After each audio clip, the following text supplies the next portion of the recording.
हर एक खर्च बैंक से नहीं जाता। आप हर मंथ एक्सपेंस तो लिखते हो, लेकिन क्या आपको पता है कि हर एक्सपेंस कैश से नहीं होता? कैश एक्सपेंसेस जैसे रेंट, सैलरी, यूटिलिटी बिल्स जिसमें पैसा इंस्टेंट जाता है। बट नॉन कैश एक्सपेंसेस जैसे डिप्रिशिएशन या बैड डेब्ट्स जिसमें पैसा नहीं जाता लेकिन प्रॉफिट कम होता है।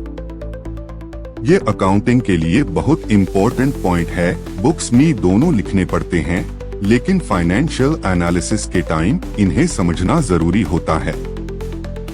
कैश गया या बस पेपर पे खर्च हुआ? Cash expenses is equal to real cash outflow. Non cash expenses is equal to paper based loss. Confused हो रहे हो?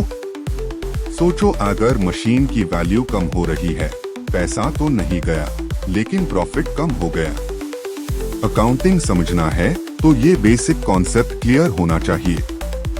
सोच के बताओ, अगर आपने 5000 रुपीज की मशीन खरीदी और उसकी वैल्यू एक साल में 1000 रुपीज कम हो गई, तो क्या ये कैश एक्सपेंस है या नॉन कैश? कमेंट करके जवाब दो। लाइक, शेयर, सब्सक्राइब करो for more real accounting concepts.